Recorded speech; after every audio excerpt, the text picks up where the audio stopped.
What?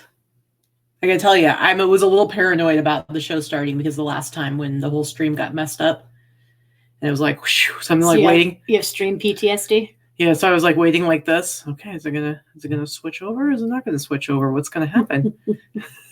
What is up, everybody? It's Sunday, so it's Sunday Live Haul. I was just laughing in the chat. First of all, Victoria Smith was saying the chat was overrun with Vegas girls, but don't forget about Nate, because Nate Ricks is in the chat as well. And that's a Vegas boy. Yes, that's a Vegas lad. And he is in the chat as well. So I would say, yeah, basically the chat is overrun with Vegas peeps. Anyway, but I just wanted to say, Sharon Harper, we haven't seen you in a while, Sharon. So she said, first live show in months, living in Akron Children's Hospital all summer, soon to be Cincinnati Children's Hospital for a bone marrow transplant for my daughter. Oh, wow. Well, I hope your daughter is doing better and you're doing well too. And I'm glad that we can maybe cheer you up a little bit. That's a pretty awesome thing. I've did a bone marrow transplant when I was 20 years old. Not transplant, I'm sorry, bone marrow donation when I was 20 years old. And they take such a small amount out of your hip bone. And that was one of the most excruciatingly painful things I've ever done. I was going to say, isn't that really super painful? I couldn't walk for like 5 days. My whole hip and my left side was all really bruised.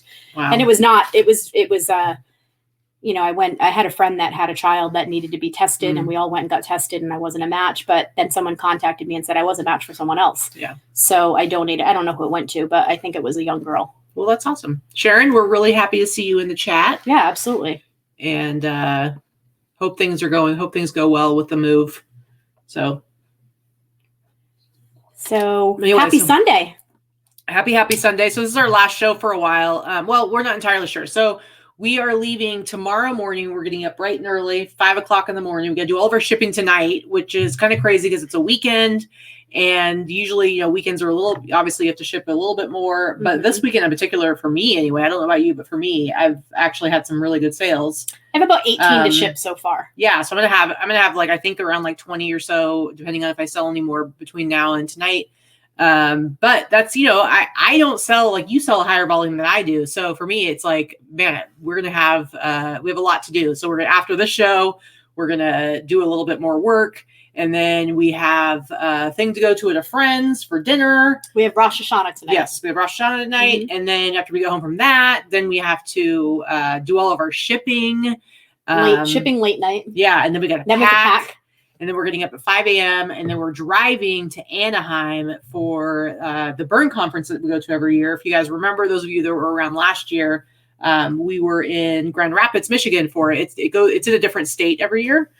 And so that's what we're doing. We're going to be there for the week. I'm just kind of a do whatever volunteer. Like I just go and whatever they need me to do, I get plugged into whatever spot. She's a good sport. Yeah, I'm a good sport. And she goes and shows up and says, I'm here. Put me where you need me. Well, and so I've been there the last 2 years as a volunteer. And then apparently I felt like it wasn't enough. I wasn't a part of the group, I wasn't a part of the community enough. And so I had my accident and now I actually am a burn survivor as well. So it's kind of weird because this will be my first year at the burn conference. It's called Phoenix World Burn Congress. But it's a big conference. It'll be my first year as a fellow burn survivor. So it's going to be a little strange because it'll be my third year there. But why don't you tell them real quick for people who don't know what you do at the conference, because what you do is actually really super cool. And this year you're actually stepping up into a bigger position, sort of, right? Well, not entirely. I started to step up last year, but I've been going every year for a long time. The first time I went was in 2004, and then I took a few years off, and then I started going back again around 2009. So this will be my 10th straight year going. Or 10th or 11th. Anyway, I work with a wonderful woman named Barbara who created a program for the Phoenix Society, which is it's an image enhancement program is what it's called. And it helps. So clinical. I feel like you need to come up with some catchier, cooler name. Well, I didn't create it. That's her baby. Yeah. So, and it helps people put their best image and their best face forward, not just in meeting people's eye contact and talking to people and being confident and self-assured, but it also, the portion that I work on is cosmetic makeup. So it's basically restorative or cosmetic makeup that is made specifically for burn survivors. It's actually theatrical makeup, but it's not that big, gunky sticky stuff, but we teach them how to apply specific makeup tricks and traits. It's kind of like the makeup, like you probably see those videos that they show where they show how they like cover up tattoos and stuff like that. It's very similar to that stuff. Yeah. Yeah. So it's so I teach them how to create an even skin tone. For those that don't know, burned skin never looks the rest of your skin. It's going to be burn scars are going to be modeled, and they're going to have different texture, but they're also going to have different color, especially if you're a woman of color in general, or a man, African American or Asian skin or Indian. The burn scars tend to be very white or pink. So for a Caucasian woman, it's not as drastic, but it is very drastic when you are an African American woman. So one of the things that I do is I teach people how to create an even skin tone with makeup. And it's like camouflage. And people that don't have lips or a lip line or eyebrows, or, when you have severe burn facial injuries, you may not have all of the same features that someone that is non-burn does. So, but you still want to look normal, or as good as you can look or want to look. It's very good for the self-esteem. So I teach them how to create a lip line, draw on eyebrows, things like that. Yeah, so we're leaving tomorrow morning, early in the morning, going to Anaheim. We get to stop on the way there and have breakfast or brunch with Brenda Brand, which is really cool, fellow reseller and boss member. So we're excited about that tomorrow. And then we're going to get to Anaheim. And then we have a couple of days where we'll be helping set up. We do. We go early. The conference doesn't really start until Wednesday. Late afternoon is when the kickoff is. So we do a lot of setup, setting stuff up, and getting to see our friends. And then the other part of that, the reason Vikki's involved with this, because she is a survivor from the station fire back in 2003. And so there's a lot of people specifically from that tragedy that come, as well as a bunch of other people you've met over the years of being involved with the burn community. So like all of our friends are going to be there. So we set up tomorrow night. We actually get to meet up with some other resellers in the area. So we're excited about that. And then, like you said, Wednesday, Thursday, Friday are the actual conference stuff. Saturday, is there actual conference stuff going on Saturday? Yes. I have a class on Saturday. Yeah. So I'll be doing whatever. And then Saturday night is the big gala, which is like the party, and there'll be dinner and it's DJ. Like prom. Yeah, it'll be really fun. And then Sunday is like we get to go. That's when we get to go to Disneyland. Sunday we're going to go to Disneyland with two other resellers, with Deb and her wife Mel. Yeah. So we're excited. We're going to go to Disney because the conference is actually a block away from Disney. Yeah.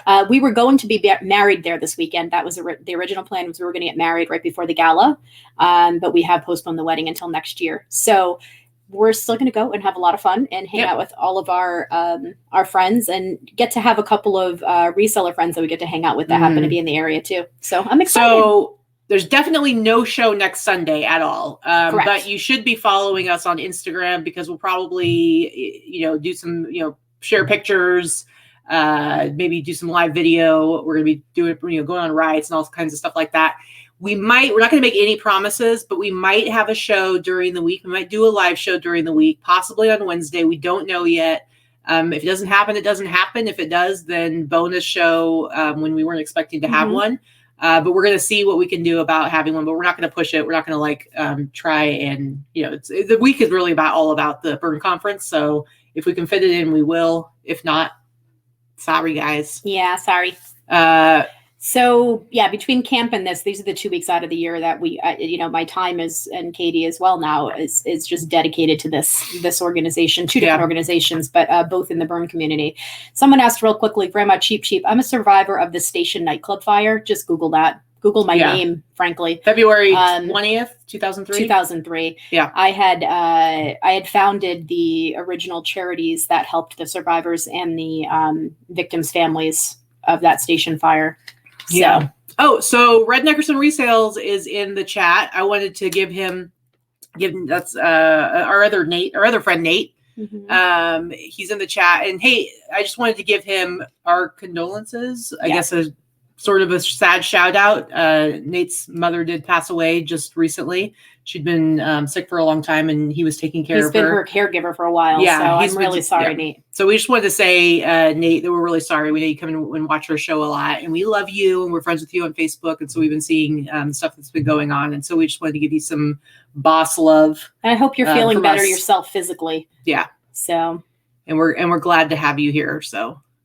So Elizabeth asked, eBay allows you to donate a percentage of your sales. Yes, the eBay charitable program.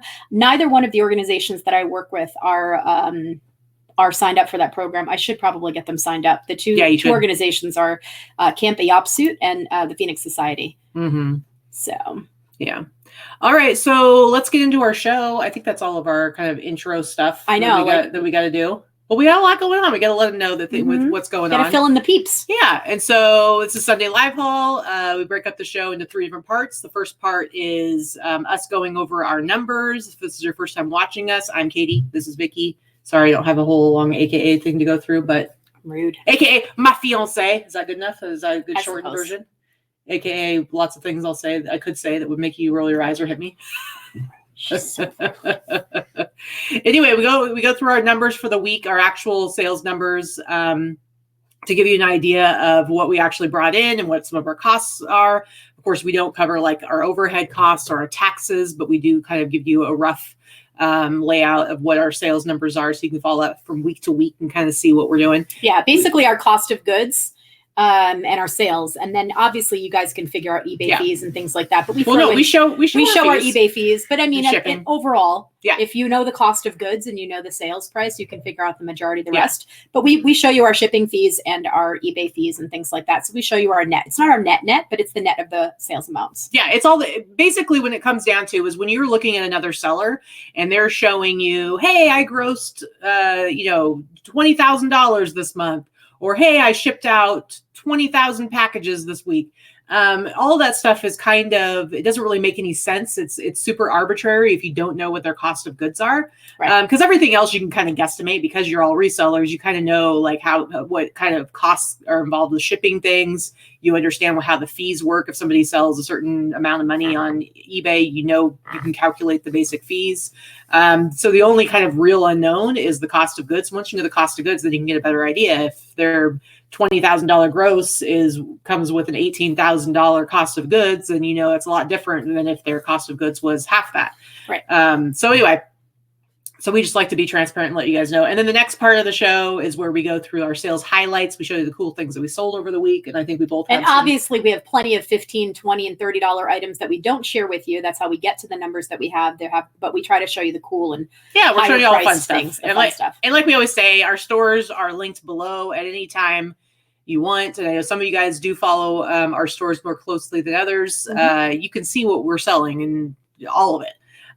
So there's no need to, we're just showing you the fun stuff. And then the last part is our haul, which this week we don't have a crazy big haul, because we were in Phoenix last weekend and we bought a ton of stuff that we had to process and photograph and everything. We didn't really do a big sourcing thing this week, but I did still go to Buffalo Exchange, and then you went to a special sale that you found out kind of last second. Mm-hmm. And you got a bunch of stuff. So really we only have boring clothes this week because you didn't go anywhere where there were hard goods. No hard goods. Sorry. Yeah, I just went to one sale. Nathan just gave us a super chat. 2 because of you two, 92 because mom was 92. Thank you, sweetie. Oh, thanks, Red Neckerson Resales. Thank you, Nate. I'll give you, this one's for mom. Yeah.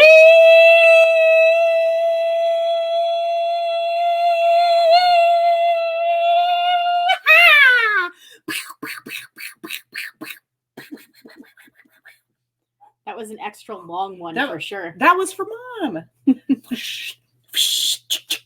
And yes, Susan Headley, Camp Ayopsuit is the beneficient of the Washington State Council for Firefighters, Burn Foundation in Olympic, Washington. You're correct. It's a beneficiary of it, but Camp Ayopsuit is its actual own organization. They have their own 501c3. Mm-hmm. But the Washington State Council for Firefighters does sponsor Camp Ayopsuit, among many other organizations. Yeah, Brenda says, Katy said boring clothes. Well, they're boring only because I know not everybody sells clothes, and a lot of people like to watch because of the hard goods and fun stuff. Right, rude. A lot of you guys, really like it when you get to see hard goods, and plus it's just getting a little bit of a mix up of different items, not just clothing. But this week, that's all we got for you guys. I'm so very sorry. Okay. All right, Cheryl, I've had enough of you and your sass. Listen. Like you're not used to hearing yeehaw. You were just in Nashville last weekend. She says, why do I wear headphones? Cheryl, can you hear me right now? I'm talking to you, Cheryl, in your headphones. All right. Now that's just weird. That was a little weird. That was a little weird. Okay. So let's go ahead and look at our sales numbers for the last week. This is ending yesterday because we want the last 7 full days of sales. Mm-hmm. And so it goes from last Sunday through yesterday. Look at our numbers. Let's look at mine first, because then I get to feel good about mine before you completely destroy them with your amazing numbers. Even though your computer sale already fell off, you still had an amazing week. I did. There's a quick question. Yes. Michelle, on the app, I got an alert that you both listed hundreds of listings. Well, I don't know why that would be, but probably because we did just both do a lot of sell similar this week to make them fresh again. I guess you do follow us. Creepy. Oh, stop it. Yeah, because I've been ending a whole bunch and doing sell similar. So I'm almost down to my oldest listings being just 3 months old. So I'm pretty excited about that.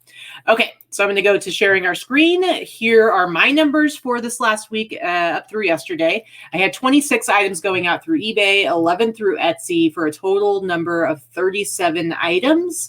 So eBay's been doing okay. I would love to bring that number up to like 2,000, but I've been struggling to get it back up there this summer. And so my eBay gross sales, $1,391.16. But my Etsy sales are really coming along. And so I'm pretty happy about that. Etsy for the last week, $815.79. So my total actually is pretty good. $2,206.95. So it just shows like how much that Etsy has really helped me out. It saved your bum. Seriously, right? Like last year when I was just doing eBay, if I had a week that was 2,200, I would have been ecstatic. So it's like, it really helps to have that Etsy in there. Yeah, my Etsy's not nearly as good as yours is. So my shipping was pretty high, but that has a lot to do with the fact that I sold a lot of international, and so did you. I actually had 9 items go international this last week. And so, the shipping on that costs quite a bit more. So $301.33, but it costs more, but they're paying the shipping. So that's great. My promotion fees between eBay and Etsy, $104.83. You can see my final value fees there for both stores. And so my total cost, $646.52. And my cost of goods were kind of high, $315. So I had quite a bit of costs, almost $1,000 in costs. And my total net comes down to $1,245.43. My gross average sale price, $59.65, which I'm super happy with. I just try to get at least $50 for my average sale price. Mm-hmm. So anything above that makes me happy. And my net average sale price, $33. That just disappeared because I moved the thing there. Anyway, it was 33 something. And so we'll go on over to look at yours, and you can show off how awesome you are. Well, I don't know about that. How dare you? Go ahead. But I did have a good week. So I had 47 eBay sales and 4 on Etsy. I had none on Mercari, but to be fair, I have not listed anything on Mercari in 2 weeks. My Mercari sales, I only have about 100 listings on there, and I haven't listed anything new in 2 weeks. So I did not get a lot of listing done this week at all. I was real busy. So a total of 51 orders for $25.25 on eBay and $282 on Etsy for a total of $28.07. My shipping was $408. Again, my shipping was very high. I did not sell a ton of hard goods this week, but I did have 8 international sales, and one of them was a pretty heavy book. So part of that was a lot of my international shipping. Again, they pay for it, so I actually make a little bit more than you see here on the shipping. So my promotion fees, including my promoted listing fees, $68.67. eBay final value fees, $295. Etsy fees, $25 and change. So my total cost, $797. My cost of goods was $215, which is fairly low for me this week. I had some real good ROI. And my total net sales is just under $1,800, which is a good week for me. That makes me real happy. My average sale price at $55, which is also good, and my net ASP of $35.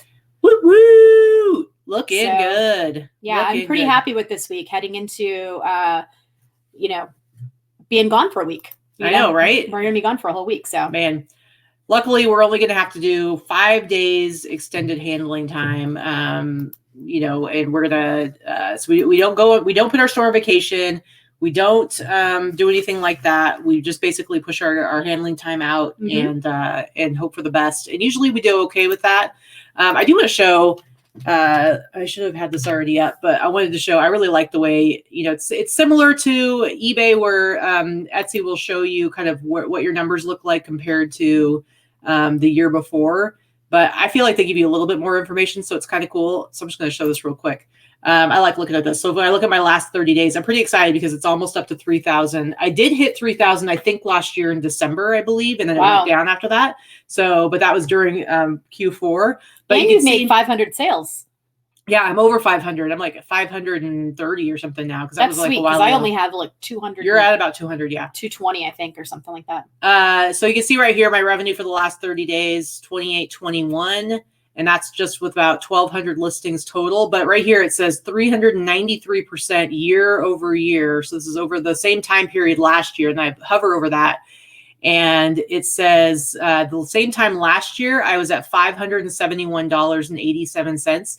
Now, one of the things I like about this is one of the things that's kind of weird about the way eBay shows it is they do it within specific categories. It's like your they top two say categories. Specific categories, but the numbers are the whole store. Are they? Yes. So I've compared them because mine always says men's dress shirts and dresses. Yeah, it's weird. Because I guess that must be the two categories I have the most items in. All right. But it is, the actual figures are correct. Yeah. So it's just stupid. They should change that verbiage on there because it's not correct. Right. Well, the last time I really looked at this was a few weeks ago, and it was like compared to last year of $200. So my numbers are definitely climbing. Like last year, it was the summer of 2018 was when I really started buckling down on Etsy and listing a bunch more there.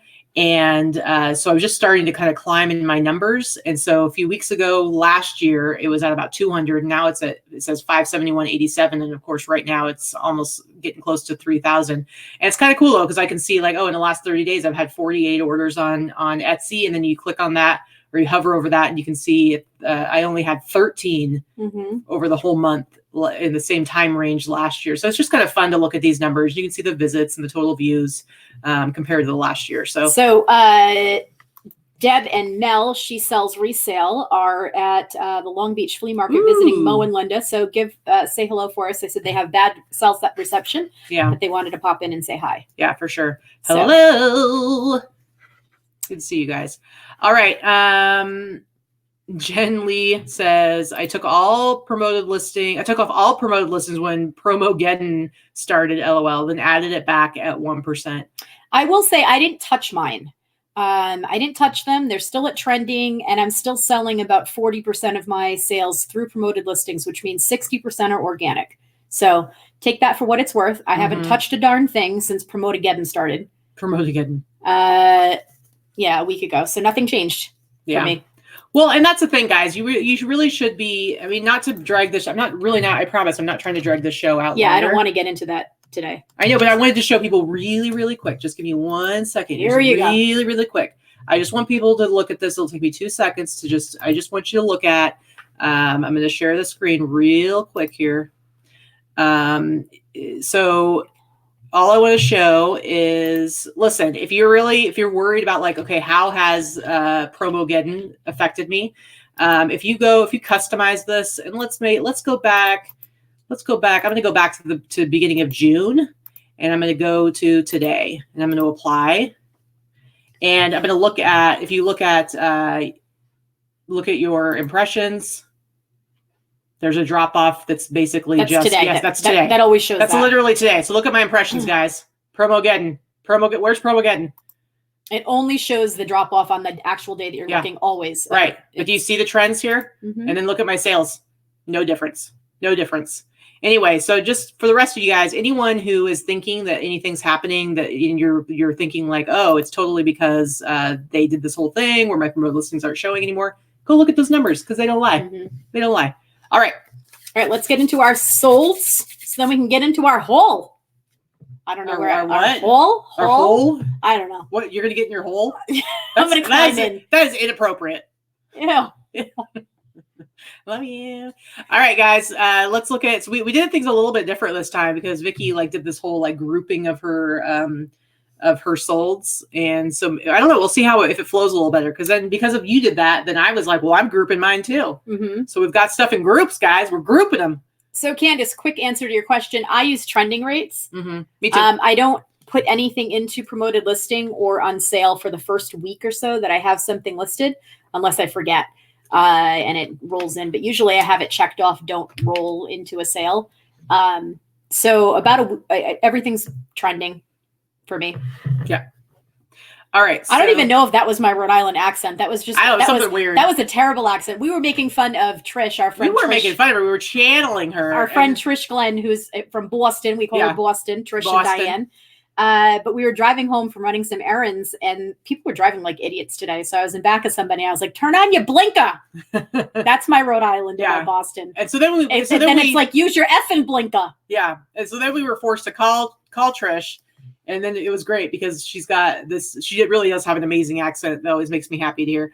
And we got to chat with her and Diane was in the background, and they just did some crazy bulk buy together. They completely bought out someone's store and basically immediately made all their, what was it? So this is what they did.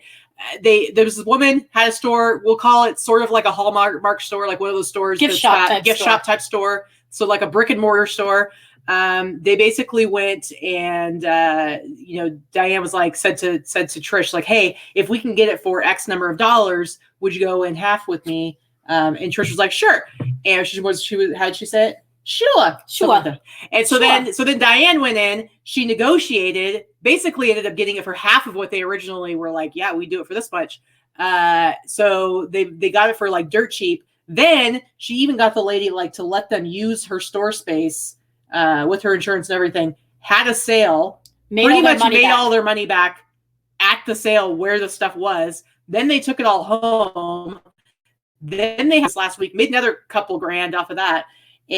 Ridiculous. And they haven't even put anything on eBay yet. Yeah, they doubled their money already. Yeah, and they haven't put anything on eBay yet. Ridiculous. That's how you get it done, guys. That's how you get it done. All right, so we're going to go ahead and share, and you are going to tell us about this first item that you sold. So this first item, I think I've had this for about a year, actually. I did not sell for the price you see there. I sold it for $100. I took an offer for $100, and here's why. I think I had about $5 in it, maybe $7. Mm-hmm. And it sat for a year, 0 interest, no offers, no watchers, no nothing. I've relisted it a couple of times. It's just not like a big player, you know what I mean? But I got it so cheaply, I was like, whatever. So I took an offer for $100, $100 plus it's going international. So they paid $24 for shipping, and it'll cost me about $14. Nice. Very good. All right. So thanks to Vikki, I've got a grouping. I have a grouping of stuff. Mm-hmm. So as you know, like 2 weeks ago was when I did that bulk buy from Derek. The Vintage Fiend? That's what his name is on Instagram, the Vintage Mm-hmm. Fiend, and he's in the boss group. Anyway, I bought 50 items. It was 91 pounds of stuff, and I just got it all listed within like last week and just finished listing the last couple of them earlier this week. So 50 items. I've now sold 9 of the 50 items, mm-hmm. and I've already done over $700 in sales on just those 9 items. So yeah, I got some good stuff. It's already moving fast. I figure I should be able to sell all of it within, during fourth quarter. So this is one of them. This Cleveland Browns jacket, I actually took an offer for $98. Just a nice little jacket. It's got some wear and stuff. It's just a vintage satin bomber. It's not even chalk line or starter jacket. It's this locker line. So I was happy with $98 on that one. And then this one also from Derek, I actually took an offer for $79 because it was at $83.99. Somebody offered $79. Who wouldn't take $79 to $83.99? I love those close offers. Yeah. Yeah. I think this one might even be the same brand. Yeah. It's this locker line. Mm-hmm. So $79, I was like, yeah, that sounds good. So I took that. And then there's this jacket. This is Michael Jordan, Chicago Bulls. This is chalk line. They call it Fanimation, these ones that are kind of have this all over print. But see, I have on here worn, faded, some staining. Seriously, this jacket's got some issues, and I still sold it for $97.99. Nice. Yeah. So man, one of these in like great condition would sell for well over $200, probably $250, $300. I have to see the comps, but something around there. These are really good. So if you ever see these jackets, in any condition, clearly don't assume that just because something's beat up, that it's not going to sell. All right. Next one for you. So this, I did a little bit of a grouping. This was actually one of the books I was talking about. I paid like 99 cents for this book. It sold for what you see there, $37.46, which is not a huge dollar amount, but because the book is about just under 4 pounds, it sold international, and they paid like $50 shipping. Because pirate ship between the 3 and 4 pound rate, pirate ship first class international is a huge savings. I think it cost me $22 to ship, and they paid 38 or 39, or I don't even know. Mm-hmm. Whatever it was, is I made double the amount of money on it that I was going to make. Yeah. Because I picked up an extra like $20 on the shipping. Yeah. So for awesome. A book I paid $1 for. So I thought that was pretty cool. And then the next one, I did pay, these were $2 a piece, and then it was buy 4, get 1 free. So at least one of them is free in there. Anyway, so $16 maybe, plus it was like 20% off. So I think I have, about $14, $15 all in on this. I sold them for $75. They did go media mail. They were listed for 2 weeks, maybe 3 weeks. They shipped media mail. Shipping was free, but it was only like $11. Yeah. Media mail's great. Mm-hmm. All right. And the next one, your little grouping? And the next one in my little grouping, I paid $5 for this. I did take an offer for it. I sold it for $100. I probably could have held out and sold it for more later on in the year, but I was like, again, I paid $100 offer is a solid offer. Mm-hmm. I'm one of those people that used to hold out for the higher price almost all the time. And I've gotten better at accepting a little bit less if it's a really good ROI. So I've gotten better at doing that over this past year. And I think that has helped my sales to not be as stubborn. Yeah. All right. Now I've got a little grouping of t-shirts from eBay. So this t-shirt, if you guys remember from the recent haul, this was part of my bulk buy from Derek. And I actually ended up taking an offer for $75, but I was happy with that. It's such a cool shirt. I love any space stuff. I think is really super cool. And it's $75 for that. It's very trendy right now. Yeah. Mm-hmm. And it's got a decent amount of wear to it. Like it's all gray, and it's just a really cool t-shirt. I think it's 1990 is the date on it. I just love it. Next one, you might remember this from maybe like a month or so ago. I just love vintage shirts. I think vintage t-shirts are the coolest thing. Even when they're not a sports t-shirt or a band t-shirt. When you get into t-shirts like this, it's a little bit harder to kind of figure out like what it might be worth. But I just think this is cool. This is clearly one from like the 70s. It looks like, I put in the condition description, it says in good use condition, could be dead stock. So that's what I'll say sometimes if I think something seems like it's brand new, but it's like, I have no way of really knowing for sure. And so I'll just say that it could be dead stock because it's that crispy. But it's such a cool shirt. And you can see, here's the tag right here. This is like a 70s Stedman high crew tag, single stitch. And it's just got the most ridiculous graphic on it. And I ended up I went back and forth a couple times with somebody, and I took an offer for $55 on this t-shirt. Just a random t-shirt, not a sports team, not a band. $55. And then you'll really like this, guys. This t-shirt right here, I did not sell it for this much. I've had it for a little while. I did take an offer, so I ended up selling it for $75. But this t-shirt is not vintage. Now here's an instance where made in the USA does not mean that it's vintage. This Bayside brand is just a US made company. They do a lot of I feel like this is the brand that does a lot of like union t-shirts and stuff, right? Because this is a union t-shirt. Mm-hmm. Duh. But they do, like, you'll see like those union t-shirts for all kinds of unions. And for whatever reason, this is the company that they use to make them. So that does not mean that it's a vintage t-shirt, just so you know. There's also a Tesla factory right out here in Las Vegas. So we do find a lot of Tesla and Shelby stuff out here. But I just thought this t-shirt was really, really cool because it's a Tesla t-shirt, but because it's a union one, that means it's an employee t-shirt. It's not just like a Tesla. I bought a Tesla t-shirt wherever it was owned by an employee. Mm-hmm. So I felt like that made it more valuable. And so not a vintage t-shirt, sold it for $75. All right. Sweet. That's as close as we're going to get to a Tesla. We're not Ryan and Allie Roots. Cheryl, excuse me. Cheryl, are you listening with your headphones? Because this next grouping is for you. You sound like Delilah on the Nightline trying to send out dedications in that soft, sultry DJ voice. It's terrible. All right. Tell us about this majestic sale right here. So this one sold for exactly what you see here. This was a San Marcos blanket. It was listed for about 2 or 3 weeks. People always talk about it's so difficult to take pictures of blankets. Seriously, every single blanket picture is just a picture of a blanket laying on my floor. Yeah. I still sell them. Don't be crazy. It's okay. You don't have to like run outside and hang them over a fence and hang them from your ceiling and from your roof and all this other crap just to make it look perfect. It's a blanket. People are not expecting you to do calisthenics to get it, properly photographed. I lay them on a floor and sometimes I stand on a chair and that's as close as it's going to happen.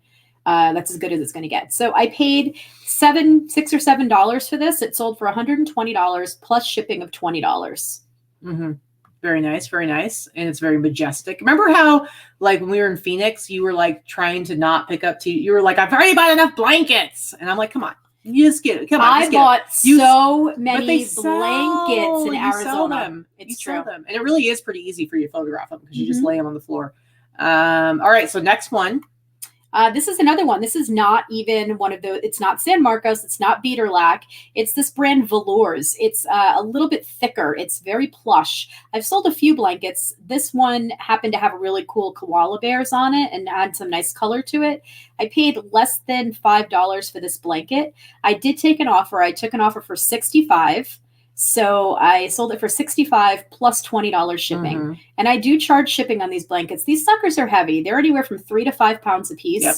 They're not fitting in a flat rate box or anything like that. So, they're heavy and they're big. So don't be afraid to charge for shipping. I wouldn't do calculated shipping. Again, this is one of those I wouldn't do calculated flat rate unless you know how big the box is in advance. But there are many ways to get this. This one went, I think, to Colorado. So it was like $12 shipping actually. Priority, but the San Marcos one I actually sent FedEx because it was cheaper to send it FedEx ground. So Cheryl says, hey, she's gonna yell that, hey, I sold 2 blankets yesterday, total of $270. Yeah, she sold a Pendleton and a San Marcos plus or a beater lack shipping, and a plus Pendleton. shipping. So that's pretty awesome. Good girl. Okay, so see what happens when you list them? And they're not just in a pile in your closet. Exactly. All right. So I'm going to head on over to Etsy now. It's so funny. So this jacket, this is another one I got from the bulk buy from Derek. It was only listed for a few days. The reason I'm kind of laughing about this jacket is because seriously, if you try to go do comps for a vintage Marlboro bomber jacket or reversible jacket, there are so many of these jackets listed. There are so many of these jackets that have sold. You would think it almost wouldn't be worth anything, right? And the prices range so much. It's one but of those I always sell I it. can't give away Marlboro stuff, so I don't buy it. But this particular jacket, I'm telling you, this is not a unique jacket. There's a whole bunch of them out there. This particular one, I always sell pretty quickly, and I always sell for a decent amount. And a lot of people have theirs way underpriced on eBay and stuff. And so this one sold for $70 plus shipping. And it actually went to, I think, Germany or Israel or something like that. So it actually went international. So not only did I get $70, I also got the shipping paid for, and I made a little bit of money off of that. I'm telling you, I mean, there's definitely, if you look at the comps for this particular jacket on eBay, there's some that have sold for around this price range, but there's lots that are priced way cheaper. And it just goes to show you, like, these jackets good photos and description are key. Well, yeah. And it's like, you have some faith in your items. You can demand more, and it's not necessarily going to make it take a lot longer. So Adam asked, how do I normally ship blankets, FedEx or UPS? I don't use UPS at all. So it's either going to be USPS priority or it's going to go FedEx ground. It really depends. I don't specify it in the listing, so I choose the shipping. This is where it's really good. This is where you need to have a good handle on your shipping policies and on knowing what is going to work best for you, for your business. I don't allow the buyer to dictate the shipping method on things that are heavy. I put it as economy shipping. It's never economy. It's always ground. FedEx ground or FedEx home delivery and priority are the same speed. There may be a 1 day difference between the two, but they're generally the same speed across the country. So it doesn't really matter. Priority is no longer 2 days. Priority doesn't, unless it's the next state over, priority is taking 3 to 4 days now. Yeah. So FedEx home delivery is anywhere from 2 to 5 days. And it will give you the estimated time. When a buyer is buying something big and heavy, unless it's Christmas time and it's a gift, most buyers don't care whether they're getting something in 3 days or 5 days. They just want the best price. Yeah. As do I. So if I'm charging a buyer and I put a flat rate shipping fee of $19.95, which is what you're seeing for my blankets, I'm shipping it whichever way is cheaper. Yeah. That's for me. I don't allow the buyer to dictate it. Right. And this is where it comes really in handy to know your pirate ship cubic rates, because you can get pretty relatively big with the poly bags. Yeah, like Cheryl bag. had just said, some of the biggest poly bags you can get a blanket in. Mine, the two that I just showed, did not, because they were very big and bulky. Right. But Cheryl says, she vacuum seals the vacuum seals bag. So if you have a Dollar Tree or a dollar store near you and you intend to sell a lot of blankets or pillows, that's where you need to get your vacuum seal bags, because you can get the 3 or 4 pack for $1. They're not like they're not the space sealer. They're the generic version, but they work. I mean, it's an extra quarter for a good sale. Right. And like I said, you can get pretty big. Like I think the biggest eBay bag still falls under 17 by still falls under cubic. It's cubic 4 or something like that, tier 4. The 17 and a half by 15 or 17 and a half by 14, I think it is. Mm-hmm. Yeah. All right. So the next jacket I have on here, this is another one that I got from Derek, and just a really cool. This is not a starter jacket. This particular one was Proline Apex one. So the Apex ones, starter's like the one that's the most desirable, but Apex one, there's some that have sold for quite a bit. It's just a really cool jacket. And so this one I actually just sold, I think yesterday or the day before. And it sold for $100, $99.99. I still have to ship that one out. It's going to be going out tonight. But man, I've been selling stuff from that bulk buy like crazy, so I'm pretty happy about it. All right, next little grouping for you. So people might remember I bought 5 of these bags it's almost 2 months ago now or so. I bought 5 of these bags. I have now sold 3 of the 5. First one sold for I think $120, and that was a used one. This is also used. This sold for $110. I took an offer for $110. I love when someone offers $110 on a $125 item. I know. I'm like, yep, I'll take that. Yep. So this is a used item. I did spend on average $22 on each bag. So this is one of those things I paid up for. So I paid $22. It sold for $110.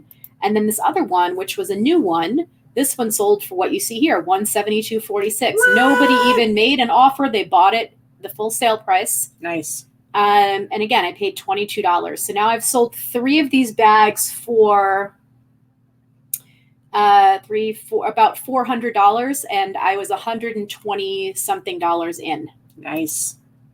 Good job. All right. So I just love this t-shirt. So this is a t-shirt that Vikki actually bought. I think it was the same place where you got the computer, right? Yes. You picked up. So she while I was off trying to find stuff for her, she grabbed some t-shirts, and then she gave me some pity shirts. She was like, here, you can have a couple of them. Mm-hmm. And so she gave me this one, because you guys know how I feel about my dolphin t-shirts, my dolphin and my whale t-shirts. But what's great about this shirt is not only is it a dolphin shirt, it's a mother effing space t-shirt. We're talking space dolphins in space. Dolphins. Like yes, it's like pigs in space. Dolphins are out of this world. Like I have space travel, planets, like all this stuff. So I just thought this was like a fantastic t-shirt. It's just super, super cool. And so I've had it listed for maybe a week. I mean, I just got it like within the last couple of weeks. Well, Allison's calling you. She says, you mentioned you would share what you paid for a quote Derek item when it sells. Well, I can't though, because I didn't pay per item. So that was probably something I shouldn't have said, because I paid an average. I basically paid a bulk price for the whole thing. So I don't have a price that I paid for it. So if I went by that, first of all, if I told you the average, then you'd just be able to do the math and figure it out. So I guess that's like a really horrible teaching experience, because I didn't pay a per item price, if that makes sense at all. So I apologize. I'm a horrible human being. Anyway, so I sold this one for $47.99, plus it went international. So guess what? I made even more money. Excuse me. Stop Facebooking during the show. Are you kidding me right now? Really? She's Facebooking. Yeah, I'm checking a comment that someone tagged me in. But how would I can multitask. But how would you even know you were tagged?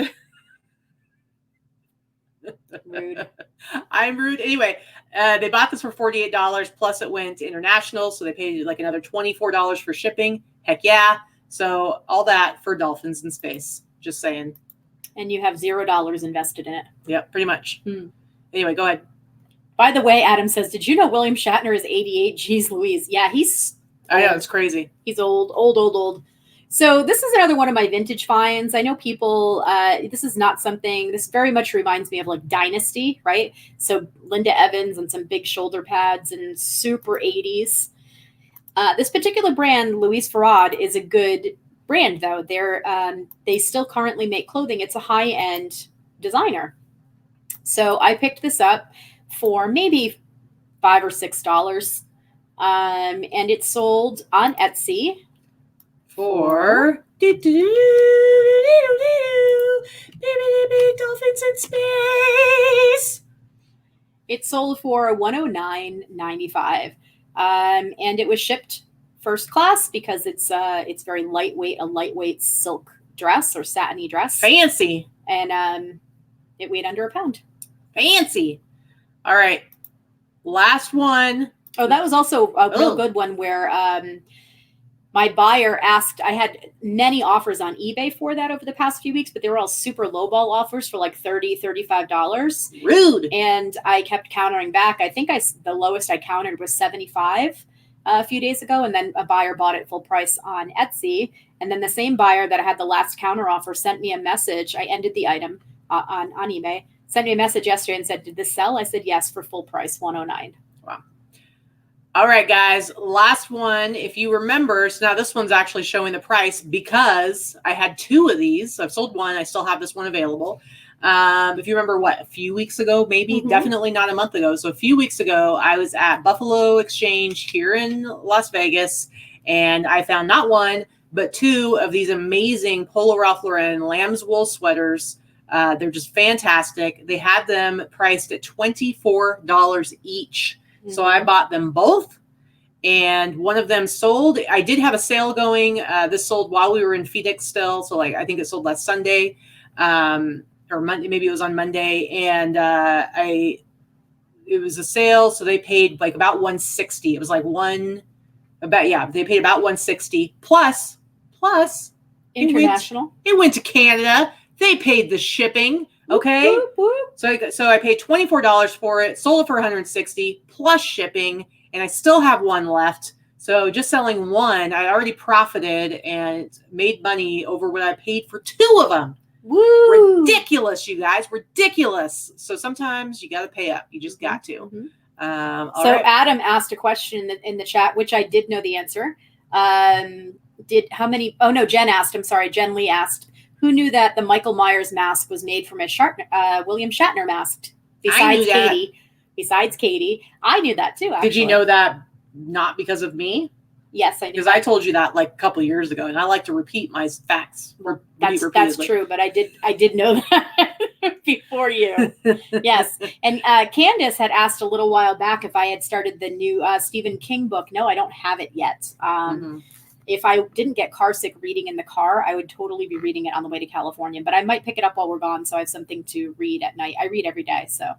I read every day, guys. I read every day. Okay, I'm very smart person because I read every day.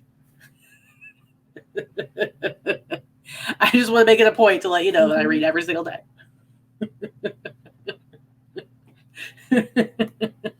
Bite me. All right, guys. Here we go. So Justin Packman wants to know. Hey, Justin, what's up? Hey, Justin. Wants to know, does lamb's wool feel softer than normal wool? I mean, maybe like a little bit. Yeah, I think it probably like it's a little bit softer. It's not like real wool. Real 100% natural wool is scratchy. Yeah, this is not scratchy. It's not super scratchy. So yeah, it's probably a little softer. Like if you get like a Pendleton shirt, it's got that real scratchy feel to it. Or a real wool sweater. Let's face it, especially older wool sweaters. Let's face it, guys. We need to stop hiding from the truth. Let's face the reality, the Facts about real wool sweaters. You heard it here first. We're facing facts. Oh, Candace, you're cute. I'm going to buy one anyway. Thank you. She said, I'm happy to mail it to you when I'm done, but I'm going to buy one anyway because actually those are the only books that I actually keep are my Stephen King books. So I don't buy them ebooks. I actually buy the hardbacks now. Those are the only ones I buy hardback. So Sandra in the chat just said, "God." So what movie is that from? I'm assuming it's from Wrath of Khan since somebody made a comment in the. What number would that be? How the frig do I know? I'm not a geek or a nerd. Which one's the difference? Nerd, geek? I don't know. I have to ask my friend Chris because he's very he clarifies every time. I'm a geek, not a nerd. I mean, there's some overlap. There's definitely some BS. It's Wrath of Khan, which is I don't know what the difference is. There's some overlap. I consider nerds to be more like they are the super smart ones, the ones that are really good at math and do chemistry and. Well, my friend Chris is an IT geek, and he's like I consider those ones to be like they're like the book nerds, and they're super super smart in that way. And some of those are geeks as well. When I think of a geek, I think more of like pop culture and like, comics and Dungeons and Dragons. The people that know the answer to that question. Stuff like basically, well, yes, they're the geeks or they're the nerds or both. I don't know. I still don't know the difference. I just told you. It's like you weren't even listening to me. Go read a book. Go read your book. Yep. I'll be a nerd. That's not a nerd, but whatever. Yeah, you know what Tag says? I got poly bags 25 by 25. I do as well. Those just don't fit in the realm of pirate ship. That's what we were talking about earlier. They don't fit as far as cubic shipping goes. Correct. Yeah. Okay, so yeah, there's book nerds too. There's all kinds of nerds, guys. There's all kinds of nerds. Mm-hmm. I'm a book nerd. Yeah, for sure. Did anyone watch that show? What was it called? King of the Nerds. It was a competition show that was on. I don't remember what channel it was. I think it was on. It was only for a couple of years. I really enjoyed it. I think it was on Spike TV or something like that. I enjoyed it, but it was interesting because the people that they had come on as contestants, they would have people who were geeks or nerds or somebody who was like crazy good at math or somebody who was crazy good with like comic books or whatever. So it was kind of cool because it went through kind of all the different types of geeks and nerds. It was a really fun show, and it was hosted by Robert Carradine, who was in the movie Revenge of the Nerds, of the Carradine family, the one who has the funny laugh. I've seen. And then the co-host was the guy who played Booger in King of the Nerds. I can't remember what his real name is. It's like, I feel like it's like. Yes, Jill says, don't forget dorks, geeks, nerds, and dorks. That's true. Allison, I'm with you. I'd rather stick a phaser in my eye than watch anything Star Trek. Same. The movies are different though. Star Trek. There's the show. Star Wars. Can you stop yelling? No. Star Trek. Star Wars. Doctor Who. I'm passionate. Stab me in the eye with a fork. But you don't know. I do know. I've seen all of them. Anyway, in some version, I just don't like them. Yeah, but that's your dad's fault because your dad liked them. Your dad was a jerk. And he ruined it. He ruined all of Star Trek for you. No, it sucks. That's what ruined it for me. Anyway, the movies are great. Sandra says, but there is a difference between the show and the movies. The show, it's like you got to be another level of like geek to be really into, which I enjoy the show, but I love the movies. There you go. All right, so let's get into our haul stuff. Let's start talking. I suppose. Freaks and Geeks was awesome. That was a good show. Mm-hmm. Yeah, for sure. All right, I'm going to X out of I know, that. Cheryl says, Vikki, for the love of God, stop making her yell. Listen, I can't help it. Cheryl, it's my ear, too. Cheryl, you shut your trap right now, Cheryl. Weirdo. I can't help it. She's in my ear. You realize that even if I were to yell, she's half deaf, so she's not even, bothered by it. Huh? Pretty much. I need to get one of those ear horns. Do they still make those? I can get one. I'm sure somebody. If Cheryl didn't have a headache, she is going to have one before the end of the show. Katy's giving some ASMR. You start talking really quiet. I think that's why Lavender Clothesline does as well as she does. Karen has that very ASMR friendly voice. I think that's what it is. She's very well spoken. She's very soft spoken. That one start. No. Touch the microphone. Well, let's start the haul part of the show. I just want to show my T-shirt because check out my T-shirt. I have a Nosferatu T-shirt that I'm wearing. I got this I actually got this at Buffalo Exchange. It was only like $8.50 because it's not vintage or anything like that. But I love, how I love me some horror. And so I saw it was only like $8.50. It was my size. And I'm like, hells yeah, I'm going to get it. And I love it. So I got me my Nosferatu t-shirt. So there you go. All right. Now on to you. Show us some of your clothes and I'll show some of my clothes. And then well, I guess the one thing I'm going to show that is not clothing is I did bring up 3 items. I did purchase these in Arizona, so I didn't show them last week, so I figured I'd show them this week. And here I am with some blankets. There you go. But I got a couple a little bit different. So this is one, again, like when you're looking at blankets, one of the things you should do is like feel them, right? Why is that paused like that? Are we frozen? I paused it. This one, trying to show it. This is Moffat Woolens. Moffat Woolens. It's just a really nice, heavy wool blanket from Scotland. It's a little lap blanket. It's not really big. This actually may even ship first class. I paid, it was $2.99 and then 50% off. I paid $1.50, guys, for a wool blanket. $1.50? What? This is not going to be $100 blanket, but I think I can sell it for $40 to $50, especially if you identify the which clan the plaid is from. And there are websites that you can identify. But I'll tell you what, whenever I can identify it, I always post it in the listing and in the title because that sells them faster.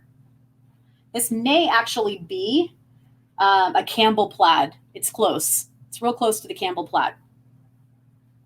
Very nice. So another one that I picked up, this is a Beaterlack. And sometimes we talk about the Beaterlack blankets, and there are some that are vintage and some that are current, because Beaterlack is a company that still exists. So Beaterlack made in the USA does not mean it's vintage, but it could be. So Beaterlack has been made in the United States since I believe the 90s. So the 90s Beaterlack blankets are vintage, but they still say made in the USA. They're made in Cumberland, Maryland. These are the Beaterlacks that you really want. These are the ones that, can I see this here? Your camera's right there. Yep. There you go. These are the ones that are made in West Germany. Made in West Germany makes it vintage for sure. And they're a little bit more desirable. This one is... David Hasselhoff hadn't come to save the day yet. You know, he single-handedly took down the Berlin Wall, right? This one is Kitty Cats. So it's reversible. It's Kitty Cats. It's West Germany. How could I not buy it, right? I expect this one will probably get around $100. And I paid $6.99. Woo-woo! So I just want to say real quick, though, Allison said when I was a kid waiting for Walt Disney World to start, an episode of Star Trek would play. 9 out of 10 times, it was the one where Kirk and Spock went back in time to the 50s and had to steal clothes. I love the time travel ones. That's why I like Star Trek 4 so much, the movie. Tina says, I also need that. You need the Beaterlack blanket? Listen, ladies, I love you both, but I need to make some money. I can't give you all the good stuff. This is one that I actually picked up because Liz last weekend, Liz O'Kane, found this first. She was looking and handed it to me, and she's like, I just don't have the room to take it. But this is an Eddie Bauer Goose down throw blanket. Nice. So it's a really nice plaid lap blanket, but then it has like this faux like Sherpa shearling lining. I'm going to throw this in the washing machine because this is kind of a little bit dirty, but it's not, the exterior is not dirty. I don't know if it's dirty or if it's just matted, but I'll probably wash it anyway because it's a washable one. And I think I can get about $65 for this. I haven't even looked it up. It's not a comforter, but it is a good lap throw size. And I'm not even sure what I paid for it. Like $5 maybe. I can't find the tag. I think the tag's off. I don't know. So Bridget wants to know if I'm a Doctor Who fan. And actually, I'll say no, but not because I'm not a fan. Not that I don't like it. I just have never really gotten into it. I never really had. I mean, that show's been on for decades and decades and decades. Like it's had so many different iterations and different doctors and stuff like that. So I've seen some episodes from some of the doctors, but I don't know enough of it to say that I'm like a big fan. I'm a terrible fan if that's the case. I watched the original Doctor Who in the 70s with my dad when I was a kid. So I actually hated it then because I was super young and it scared the crap out of me. I thought it was really scary. So I think the 70s, late 70s, early 80s version was a little creepy for a little kid. Mm-hmm. I remember hating it when I was a kid, but I loved Buck Rogers. Yeah. Interesting. They were the same night. It was Star Trek, Buck Rogers, and Doctor Who. And he didn't like Star Trek. Hated Star Trek. Whatever. Okay, so this is my one other item that I picked up in Arizona that I didn't get to show that I wanted to show. Fancy.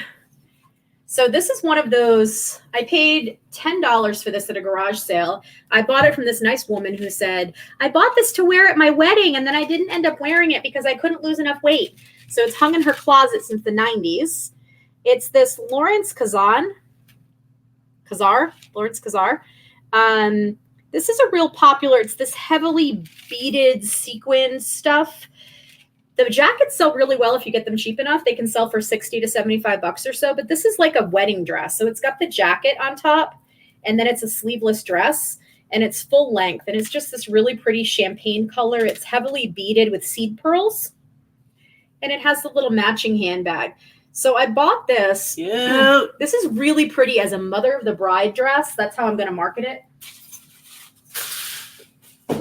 I'm going to market it as mother of the bride or like second wedding, that type of thing. An older woman getting married or mother of the bride dress. I think it could go very well for both. It's really, really pretty. Yep. So yard sale steals 300 says about blanket shipping. Why not calculate it? It seems to make most sense. Hold on. It seems to make the most sense to me since we don't know where the buyer will live. So we did talk about this at length in several other videos. So I'm just going to touch on it real quickly because we do get a lot of shipping questions while we're doing these shows. And if I answered every one, we'd never get through the show. And we're long enough as it is.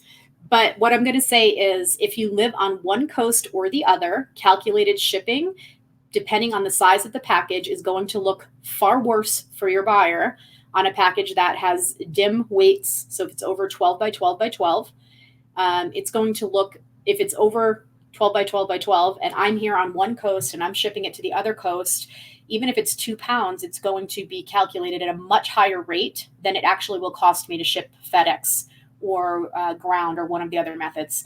So what I do is I take a guesstimate. I happen to know my shipping very well, so I'll take a guesstimate and I just put a flat fee, $19.95, $14.95, $29.95, depending on what the item is. And if it ships closer to me, that means I can negotiate a lower offer price, and maybe I'll make a little more money on the shipping. If it ships farther away, sometimes I lose a little bit of money on the shipping. That's just how I do on individual heavier items. Yeah. So Dana's a sicko, and she said, just so you know, I'm sleeping with the kitty beater lock all week while they're gone. She's actually going to might want to wash it first because it did come from a thrift store and I didn't wash it yet. So Dana. But go ahead. Rub that thrift store filth all over you. So we're leaving tomorrow morning and we're going to be gone a week, but Dana's going to be here house sitting for us and taking care of the pups and feeding them lots and lots of treats and making them fat while we're gone. So it should be good. Mm-hmm. And Sandra says, Dana, just make it disappear. So rude. So rude. Anyway, is it my turn? Yep, your turn. Oh, by the way, guys, speaking of geeks and nerds and all that good stuff and all these different shows and movies and stuff, I don't know if I'm actually going to be able to pull it off, but they're going to be showing in the theaters here. They're showing like a bunch of different stuff, but they're going to be showing all the Lord of the Rings movies.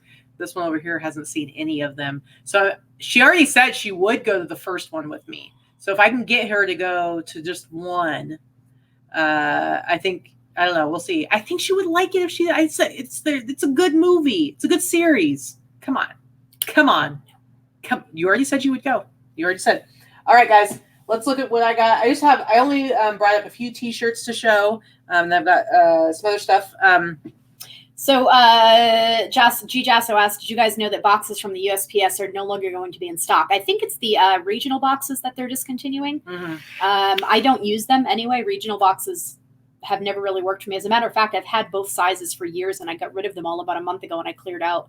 They're not any savings for me over pirate ship. The boxes are better for pirate ship sizes. So yeah. Saxon Cole, shut your mouth. She doesn't need to know about that. I know. Don't look at it. Know it's long. No, don't look at that. Don't listen to him. Don't listen. Anyway. Okay. So I went to Buffalo Exchange. When I was in Phoenix, I bought quite a few things that were just for taking in and trading at Buffalo Exchange. I added everything up. I spent about $60 on everything that I wanted to trade. So I took it in this Thursday, and I got $125 in trade. So I doubled my money, and then I spent even more. And I had like a $34 credit from a sell by mail that I had done with Buffalo Exchange. Anyway, and I spent a little over the top of that. But I got a bunch of really good stuff here locally. And one of them was this amazing T-shirt. It says Tour of the Moon, 1987, Grand Junction, Colorado. So what I'm assuming this is it probably was a night ride, but it's a bicycle ride. I don't know anything about it, but it's in Colorado. It's just a really cool T-shirt. I just love the graphic on it, and it's from the 80s. I love all these, like I've said before, I love these event-specific T-shirts that are for like bike rides and runs and stuff like that. I just think they're really cool. And my favorite ones are the 80s ones because I think they're extra special. And so I was really happy about that. But you can see right here, just to learn your tags, this is an 80s Hanes tag right here. A good tip if it's 70s or 80s is when they have that actual size. They'll have like the smaller, the medium, and then they have the chest size on it. That's, yeah, they don't show that anymore in the on 90s. new tags. But this is the tag. This is the Hanes tag for the 80s. So super cool T-shirt. Next one. Now this T-shirt's super tiny, very faded. It's coming apart at the seam on one side a little bit. But when I was standing in line getting ready to, when they were looking through my stuff to sell, to trade in, there was a woman next to me who was also selling like a ton of stuff. And she sold this, and then I immediately bought it for the full price. But it was just so awesome. It's super tiny, but I don't care. Look at how amazing this T-shirt is. It's one of those sleeveless T-shirts. Can't you see some muscled dude on Pismo Beach or a little Venice Beach? A super tiny muscle dude. He'd be like a half shirt stretched over his chest with Maybe like so. the guns hanging out. I can totally see. So it says marine Such an 80s biology, guy. and she is holding a book that says wave theory, which I think is really funny. And then his surfboard says Sharky on it. I just think this T-shirt's fantastic. And then this is the tag. I've actually never seen this particular tag before. It's a bit much. It says top half by Tropics. So maybe it was supposed to be a short T-shirt. I don't know, maybe that's what the top half thing is. But anyway, I think it's an amazing shirt. I paid like $14 for it. I don't care because Jerry Stiller in Dodgeball. Yes. Yes. Anyway, and then I also, while we were in Phoenix, at one point, one of the nights we were there, I started looking through Mercari and doing some searches. I like to look at the vintage T-shirts on there, and every once in a while I'll grab one. And I actually ended up buying like 2 or 3 different T-shirts and a sweatshirt, I think. But this is one of them. Allison, I think you'll appreciate this. We love Ryan. Ryan wears shorty shorts. I'll make fun of his shorty shorts, but shorty shorts are not as bad as I'm thinking muscle bound 80s guy with a half shirt. Shorter shorts are actually in style right now. Yeah. So it just means that Ryan is actually like. Still doesn't mean they look good. Sorry. I don't think they look bad. But anyway, I'm just saying they're actually popular. We were out for dinner with our friends Lou and Rachel, and Lou's kid Riss was with us too.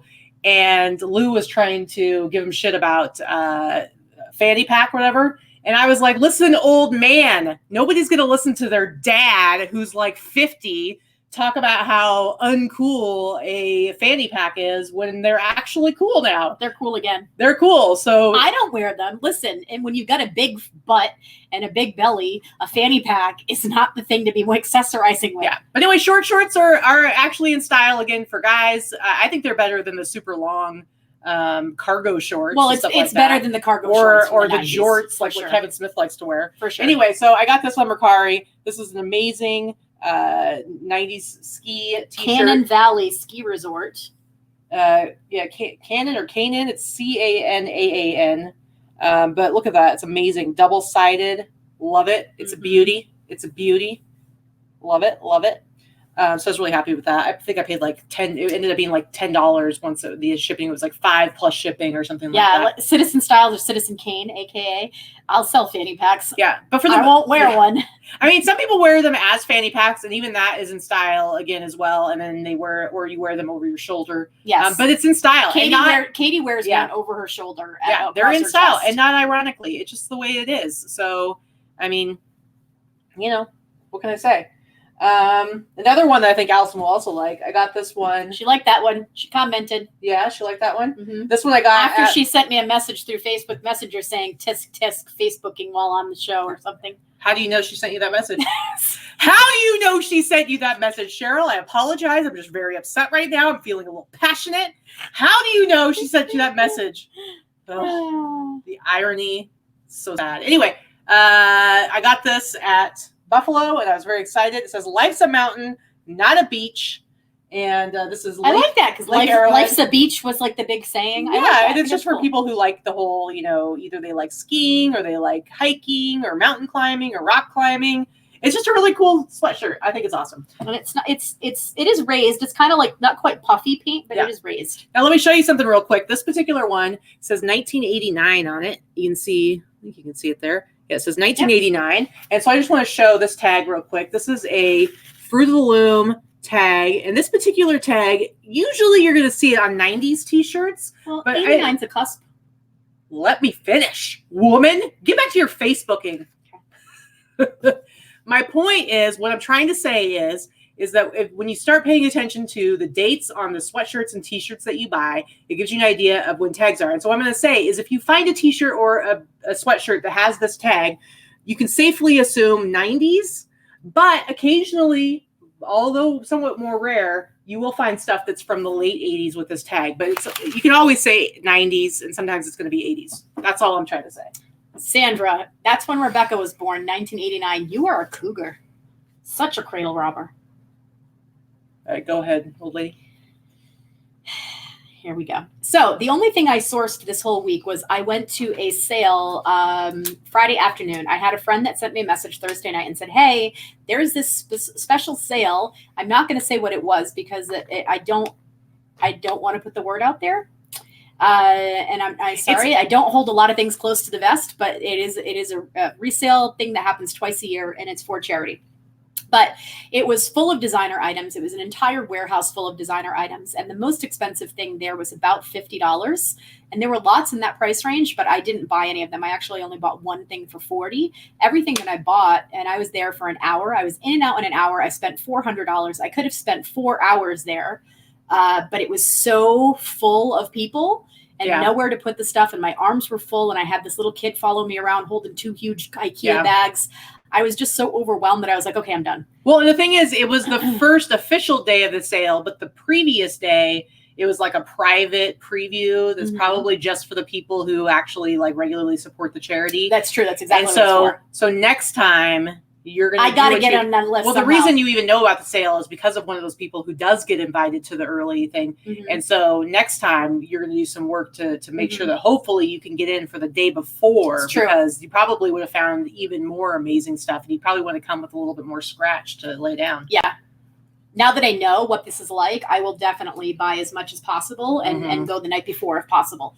So, one of the things I picked up was this, and again, I'm sorry, these are going to be, a lot of these will be brands that you've already heard of, but it's all I have to show this week, so I apologize. So I had this really nice steel gray, 3/4 sleeve, kind of like open front cardigan shrug. It's Eileen Fisher.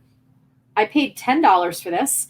I think I can get at least $60 to $75 for it, just based on the name. One thing that I picked up was this really, really nice Ralph Lauren Black Label collection.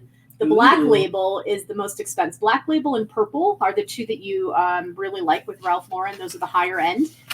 And this is just like a linen lightweight blazer, women's blazer with like the Nehru collar or Mandarin collar. $10 for that. Nice. I haven't looked up any comps. Again, I'm going to say about $75 to be safe. So Allison, Big Drift Thrift, just said Casey's birthday is tomorrow. She'll be 39. So she's basically, a cougar too. So basically, she's got like about a year before you trade her in, right? Yeah. Yeah. Probably about a year. Live it up, Casey. Okay. All right, Casey. Live it up. Okay. Continue. So another brand that I picked up, the dresses I believe were $6 a piece. Some of these dresses. So I picked up this brand ModCloth. ModCloth is a great brand for pinup / vintage look, rockabilly look. It's kind of that retro look of clothing, but it's current, and their prices are pretty high. So they sell their normal prices are anywhere from like $90 to $150 for their dresses. And I bought 3 dresses by this brand. You can if you look them up and you find the actual style name that they called this dress, you have a better chance of getting a better price. But I still think I can get about $50 to $60 for each one. It's just kind of like this vintage. It's really cute. Retro, size medium. It's really cute. Really, really cute. This is an actual dress that is vintage from the 50s. So this I paid $10 for. This has the metal talon zipper up the side. If this were just a little bit bigger, I swear I'd wear it for my wedding dress. It's vintage. It has some hand-sewn seed pearls on it. It's got this vintage off-white lace. I love seed pearls. You're such a jerk. And this tulle skirt over there, the skirt. I'm trying to show this to you in the video, but it's there's no name brand. It may be that it was handmade, but it probably wasn't. It was probably made for a design shop or a dress shop. It just doesn't have a price, a name brand or a tag in it, but it's probably like a current size 10 or so. If my boobs were a little smaller. Anyway, it's a beautiful dress. I think I'm going to sell this for about $100, $150. I paid $10 for it. Ready. My trying to show you this in the camera is doing it no justice, but it is absolutely gorgeous. Could I have it altered? No. You can't have something altered to make it bigger and make it look right. You can have stuff altered to be smaller, but not bigger. I have a very large chest, and unfortunately, I have to buy clothing that fits that and to have things taken in usually because I have a small waist comparatively. So to have something fit me right without it looking like I'm wearing a tablecloth or a muumuu is hard. Donna says hello, and she says that she loves watching us for all the information we have. Hi, Donna. Hello. Speaking of muumuus, This is really cool. I did pick up a muumuu. So this is a vintage tag, vintage muumuu apparel. This is what you would call a wedding muumuu. Just getting married in my wedding muumuu. All right, can we get the focus? There we go. There you go. It's like a white on white pattern. It's a floral pattern. It's a full length white muumuu with like the mermaid skirt on the bottom. It's in really, really nice shape, really nice condition. I paid $10 for this. I'll probably sell it for about $69. It's a very specific number. Well, $69.95 is probably how I go with that. I think you just priced that for Allison's benefit. So this was a perfect dress. So this, again, I paid $20 for this. The red tag was $20, maybe $25. This is a Diane Von Furstenberg. It's current. I can't get the tag to focus. I'm sorry. I hate this new. Well, no, it's just here. I'll do it. You got to give it a second to do it. Nope. I can't see, so I don't know. Yeah, it's not working. Okay. Sorry, guys. Sorry. Diane Von Furstenberg. This is the classic wrap dress that she is most known for. And it's black, basic black wrap dress in a size 14, which is a larger size. This I'm going to sell for at least $100. I haven't priced them in a while. It may sell for a lot more than that. I'm not sure. Nice. How much more stuff do you have? I'm going to do one more and then you can do. Okay. And then I can do? Then you can do. Then I can do? This is one of my favorite pieces. This was actually in women's. They don't sell men's clothing at this sale. It's only women's clothing. But this is a men's jacket. It even buttons on the correct side for it to be a men's jacket. It's amazing. I love it. I love it. I love it. So it's a big, heavy Aztec barn coat. And it's lightly lined, but it's vintage. It's Neiman Marcus vintage, and it's a size extra large. I'm loving this one. I'm probably going to sell this for, I don't know, at least $150, I think. Yeah, this would probably sell on Etsy. I think it's going to sell on Etsy. Good chance. Yeah, I think the Diane Von Furstenberg dress is about $150 as well. I think you're right, Nate. I haven't checked prices on them in quite a while. Anytime I'm giving you prices when we're doing our haul, I have not researched anything yet. So I'm trying to be conservative and not overinflate what I'm going to sell something for. I haven't sold a Diane wrap dress in a long time. So yeah. Nature Girl asked, how do you know if it's for men or women? Depends on where the buttons are. So the easiest way to remember that is jackets and dress shirts and buttons. So for a man, it buttons on the right. The buttons are on the right. And for a woman, the buttons are on the left. When it's a zipper, it's a lot harder to tell. Imagine that you have a traditional, old-fashioned family couple. You've got the man's driving the car, the woman's in the passenger seat. The woman can reach over and slip her hand inside his shirt because of the way it's buttoned, and then vice versa with the women. They'd be able to slip under this way. So it's just like a little tip. If you want to feel somebody up. I'm just saying, if you're in a relationship, sometimes you want to get a little handsy. Okay? I don't see anything wrong with that. So Cynthia wants to know, it wasn't Cynthia, it was somebody else. So Junk Jones said, what's the difference between barn coat and short coat? And Cynthia basically answered it and said barn coat and short coat are the same. Those are like those kind of interchangeable. You want both of those keywords in your listing. Okay, so I'm going to show some sweatshirts. So here's another one that I bought. I think I got this on Mercari. So again, I paid like maybe $10-12 for it. Just a vintage football sweatshirt, Independence Bowl from 1992 between the Oregon Ducks and the Wake Forest Demon Deacons. What a name. What a team. The Demon Deacons. I just thought it's really cool vintage college football sweatshirt. So again, I picked it up for like $10-12. I'll probably sell it for $50. It's kind of a pretty common price point for me now that I like to get. I picked this up because I think it's kind of interesting. I have not looked it up yet to see, but it says Pro Football Hall of Fame, and then it's got like all this weird all this writing down at the bottom. I haven't looked this particular one up, but it's all embroidered. It's just kind of a cool football history kind of sweatshirt, and it's that Nutmeg Mills tag. That's that Nutmeg Mills Lee Sport Kmart brand. But this is a really cool sweatshirt. I should be able to sell for about probably $50 as well. Bam, bam, bam. That one I got at Buffalo Exchange, paid probably like $12-15 for it. Then, we're in Las Vegas, and you know how, like, depending on where you are, when you go to the thrift stores, you see certain teams over and over again. We're in Las Vegas, and we get a lot of 49ers stuff. That's one of the teams that we see stuff all the time. So I don't always pick it up, and especially if I'm at Buffalo Exchange, it has to be something that I think is extra interesting for me to want to spend up for it. But I got a couple of sweatshirts here that I think are really nice. Here's another one that's another one of the Nutmeg Mills tag.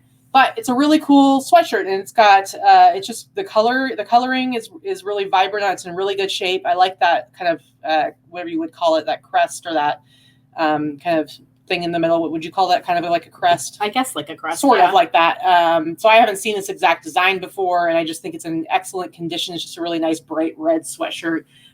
So I went ahead and picked this up, probably paid about $14 for it. But again, you got to remember, guys, I traded in $60 worth of stuff, got $125 back in credit. So all these prices I'm paying on this, it's really much less than that coming out of pocket because I was able to make my money work for me in trading stuff in from Savers. And then I got this other 49ers sweatshirt. I think this one's awesome because it's got Taz on it. San Francisco 49ers are ball hungry. I think it's a little inappropriate, but whatever. Vikki thinks that's funny. Sometimes I make her laugh occasionally. The date on this is inappropriate. The date on this is 1993. And what's funny, I actually paid up for this, even though it had staining, it had like this black staining on the sleeve, but I felt pretty confident I could get it out because the Taz stuff tends to make it a little bit more, you can price it up a little bit higher. So I'm going to try to get 70 for this. Maybe eventually I'll end up getting 50, but I'll probably price it at $100, and then it goes on sale for 30% off, so it'll go $69.99. And I just price it straight as $69.99 on Etsy. I'll try that first because it's just a really cool graphic that I haven't seen before. You keep getting it near my face. Good thing you washed that one. This one's washed, woman.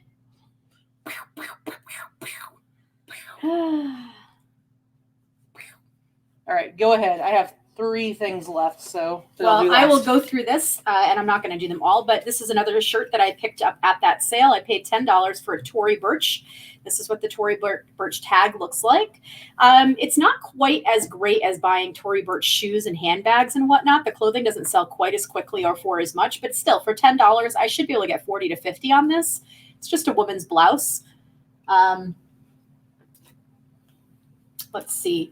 One of the other things I picked up was a Storybook Knits sweater. Again, it's new with tags. So these Storybook Knits, this is like the home shopping network type of thing. These sell really, really well. It's kind of like that Bob Mackie wearable art. Some of it sells, some of it doesn't, but these sweaters sell really well. And then this is a larger size. It's new with tags. I should get about $75 out of this one. When they have the tags, it tells you what it is.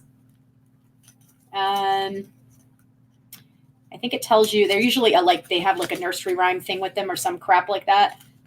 No, this one doesn't say it. I thought it did. Sorry. Cool story, bro. Yeah, no. But again, I paid $6. Sorry, the sweaters were $6. Another really great one that I bought. I paid $6 for this. This is a vintage, new with tags, kind of a really, really great hand knit sweater. It's a wool, scratchy wool sweater that's made in Norway. It's very reminiscent and looks a lot like the Dale of Norway type of sweaters. Dale of Norway sells for upwards of $150 all the time. I think that's what I'm going to list this at, around $150. There's only a couple for sale and none of them are new. So I'm excited. It also has little reindeer along the bottom. So this is what they'd call that Fair Isle pattern. I love it. FAIR space ISLE, Fair Isle, Nordic. Just some keywords for you. Keep that under your hat. Put it in your back pocket. Put it in your pipe and smoke it. This is one that this is the one I paid up for the most. This is Misuk. So exclusively Misuk. I've talked about this brand before. This brand sells very well. It sells almost as well as St. John does. I paid $40 for this, but it's a 3-piece set. It's the sweater, the cardigan part that zips up in the front. So it's like not zips, I'm sorry, buttons in the front. It's the shell and it's the pair of pants. It's just plain black dress pants. Mm-hmm. So for this suit, I paid $40. I think I'm going to sell it for about $200. Nice. So Nate says, Katie's expressions are everything with 4 exclamation points. Nate, I'm keeping you around. I'm keeping you around. Good thing you're here in Vegas. And also, speaking of our favorite dudes here in Vegas, here's Barry, a.k.a. Afro Vintage on Instagram. He just got his first bulk sale from a viewer of our show, and he says, thanks, you two.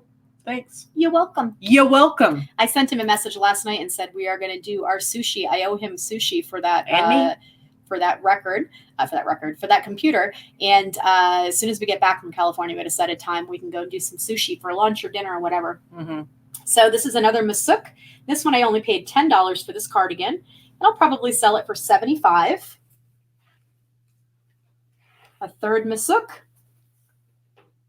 $10. I'll sell it for $75. This is a nice sweater by Ted Baker of London. So Ted Baker is another great brand. Can we see this one? I can't tell. I don't know. Yep, Ted Baker of London. $10 for this. It's a nice tunic sweater. It is a cashmere sweater. So I expect to get about probably at least $75 for this as well. Mm-hmm. Hip Flippin' Mama just showed up, says, hello, ladies. Hello, I want to say, Hip Flippin' Mama, I want to say I'm a little sad because last time we saw you, we were at World Burn in Grand Rapids, Michigan. Mm-hmm. We got to see her, and I'm kind of sad because this week we're going to World Burn, but it's in Anaheim, and you're not going to be there. So what up with that? But we do get to spend the week with Noelle. That's true. Farm Girl Scavenger. That's true. Noelle, those of you that may know or may not know who she is, she's very open about it, so I don't think she'll mind me saying, but Noelle is a burn survivor. She was burned in an accident on her farm a little over a year ago. Mm-hmm. And last year at Open, 2018, Kelly brought her up to introduce her to me because she had known that I worked with the burn community. She had just been following us for a little bit online. She introduced the two of us, and I've been begging and pleading and bugging Noelle to get into the burn community and get a little bit of support and help that I think that she desperately needs. So between myself and another friend here in Las Vegas, we were able to get Noelle sponsored and brought to the World Burn Congress, the conference. So she's going to be showing up on Tuesday. She'll be there attending courses and classes all week. So I'm really excited about that.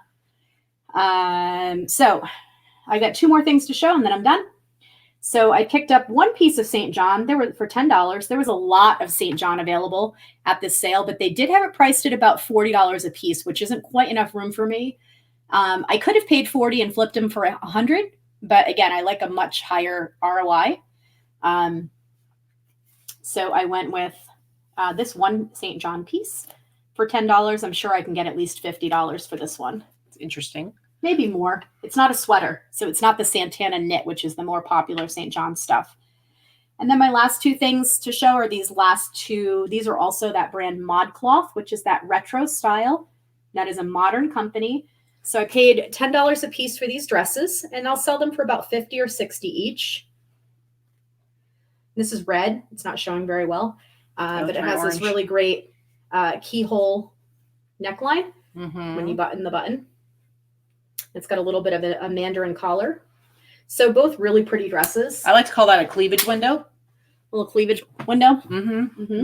So Beverly wants to know if I share my special sauce for stain removal. So we still need to do a video. I know.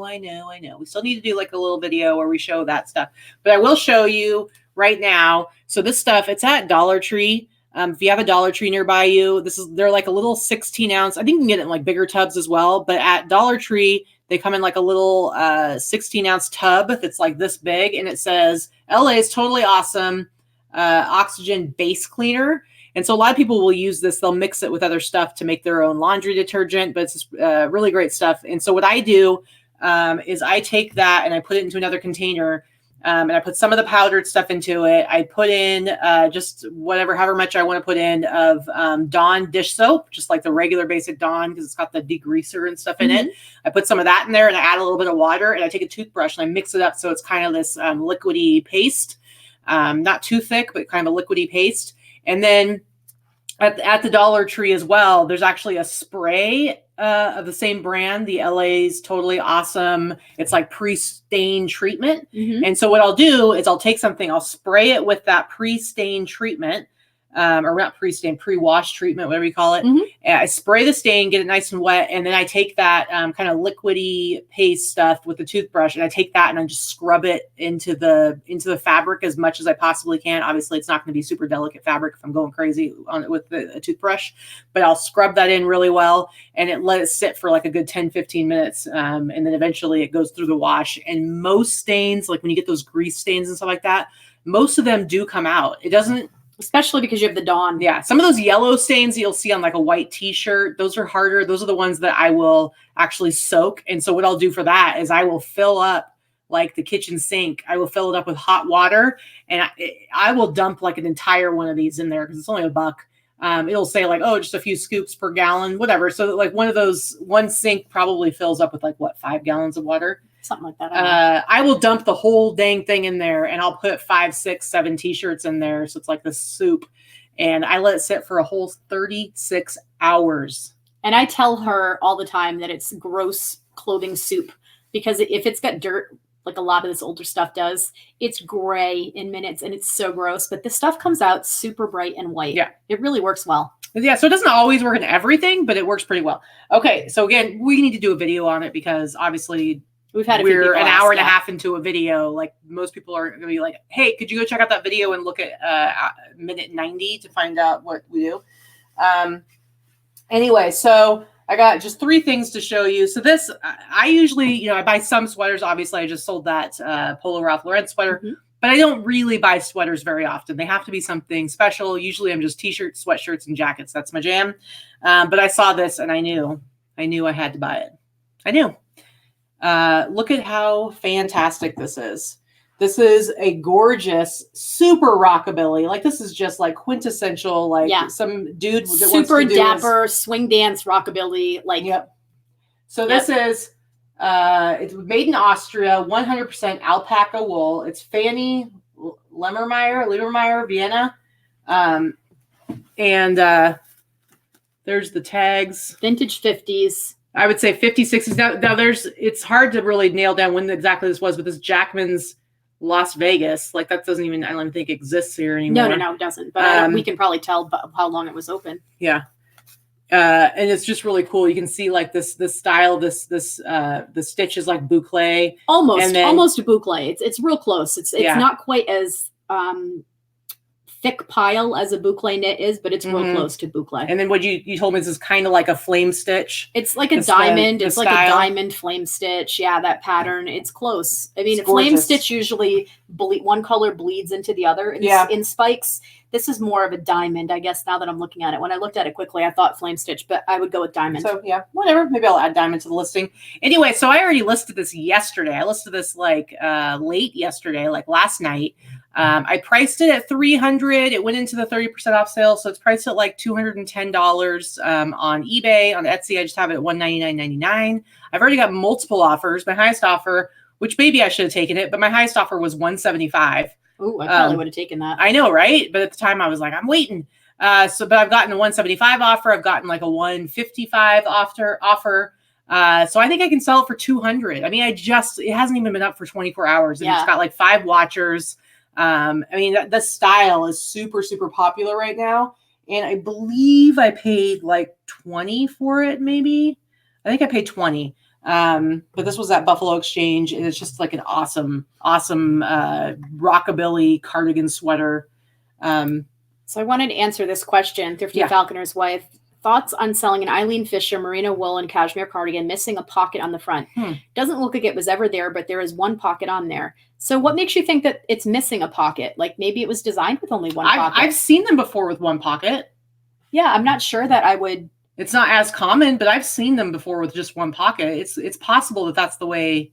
It may have only been made with one pocket. If it doesn't look like it was ever there, I would just sell it. Yeah. Sell it as is. Who cares? Just don't assume that it had 2 pockets just if it doesn't has one. Yeah, if it doesn't look like there was ever one there, then just sell it, describe it as it is. Like whatever they're buying it based on the pictures and description that you're giving. So I wouldn't worry about it. I would just go ahead and sell it. And we just got a super chat from Deb and Mel. $9.99 super chat. Totally needed that stain removal info. Here's a super chat for a Baker pit stop snack. Because you're stopping there. We are stopping in Apple Valley, actually, because we're going to be meeting Brenda for breakfast because she lives in that area. But yeah, we're definitely, I mean, there's always at least a midpoint pee break for when you're heading out of Vegas into Cali. Yeah, for sure. But here's a little super chat.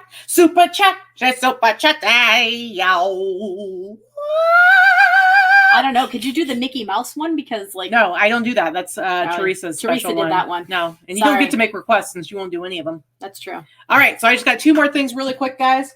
A couple of jackets. Actually, I think I got this last week in Phoenix at one of the Buffaloes, but I don't think I should because I had so much stuff to choose between. But this is just a really cool Denver Broncos. This is a chalk line made in the USA vintage jacket. And actually, they didn't have it priced all that high. Like I think they only paid like $24 for it. At most, says Broncos on the back. Now it's not stitched. It is that printed on there. So it's similar to like those the Cleveland Browns and the Atlanta jacket that I already sold. But remember, those were not starting line or not starting line. Sorry, they're not chalk line. So this one I should be able to get a little bit more for. Just a really cool jacket. I think I have it listed for like $150, but I'm not sure. We'll see. So Jen, I just wanted to address Jen Lee said she found a 60s Wilson suede hippie jacket. Unfortunately, it does not smell good. So if it smells bad enough that you're not going to list it, here's what I'm going to tell you to do. Throw it in the washing machine. And here's my reasoning why. I have now washed 3 or 4 vintage and regular jackets, both suede and regular leather. I have washed them in the washing machine. Use a pre-soak, use a gentle thing, wash it by itself, wash it, take it out and hang dry it. And if it's suede, she said, yes, she said suede. If it's suede, you can find a suede brush. Once it's dry it outside. Find a suede brush to bring the nap back to the suede. You can brush the jacket. Just bring that nap right back, guys. Nap it back. Or you could use a really dry towel. A really dry towel, like a hand towel or something like that has like it's kind of a little bit rough. You just want something to rub against it to bring the nap back. If it versus you listing it or not listing it, throw it in the washing machine because it's not necessarily, not fixable. You might be able to bring that nap back. And once that nap is back, it's game on. Because I have sold 3 jackets that I have washed in a washing machine. So it's worth trying it. Just don't put anything else in there because suede color does tend to bleed when it gets wet. All right, guys. Very last thing I got. So I got this at Buffalo Exchange here. And they didn't have a price that high. And I think part of the reason they didn't have a price that high is because it was a little bit, there was like a stain on one of the letters in the back. So it wasn't looking as good. But this is a LA, Los Angeles Kings. This is another chalk line jacket. This is probably 90s, vintage 90s. And it's got the back. Now this one actually does have the patches and the sewn on. It's sewn on as opposed to the. Did you clean it? Is that why it doesn't have a stain anymore? Yeah, it was clean. Because I went to take the picture. I didn't. So I was like, it's a little bit worn. Like the buttons. There's a couple buttons on the front, a couple of snaps on the front where the paint has worn off. And so then I went and I hung it up on my little half Manny. And I went to take the picture, and a lot of times, like, you will see stuff that went through the camera where you're like, "Oh, there's a stain right there." Yeah, those fluorescent ring lights really bring out all the details. You're like, "Oh, yeah." So there was a stain right here, and also this front patch was just kind of like a little bit discolored. And so this is another one of those, like, it's not as bad as like leather, but these jackets usually do say like you should take them in and have them specially cleaned. You shouldn't put them in the wash. Whatever. I've done it many times before. So again, I just used my that pre-wash treatment. I sprayed it, soaked this patch, and then I took my little special stuff and I scrubbed it in there really good and did the same thing in the back. And I'm telling you, this end had like a big, once I looked in the camera, it was like a big stain right here, and it's completely on. It looks great. And so I washed this. And so, yeah, so they only had it priced. I think they had it priced at like $21. It wasn't expensive at all. You probably sell it for about $125. I should be able to sell it for like $150. Actually, I could sell it for potentially $200. So I have it priced at it's the $209 whatever price point. I could sell it for $200. Maybe it'll be $150.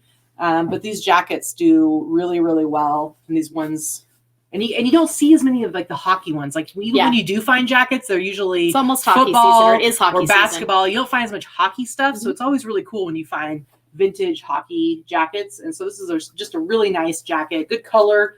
Let me answer a couple of questions in the chat here. So how do you dry clean only wool at home? I don't. So you can use the dry clean. There's Woolite or Dryel things that you can throw in your dryer as far as for smell, but that doesn't really do anything for cleaning spots. So I just spot clean the way I would anything else and let it air dry. The other question Bridget asked, won't dry cleaning get the smell out? I'm assuming you mean on the suede. Dry cleaning leather and suede is usually very cost prohibitive. It's expensive. It's like $75 to $100 to dry clean a leather, or it's a special process that they use. It's very expensive. That probably would get the smell out, but it's usually not going to be worth it. Why would she spend that kind of money for a product to resell unless it's like a very expensive product? So that's really it. That's what I wanted to get those two questions there, and I'll click that off. Okay.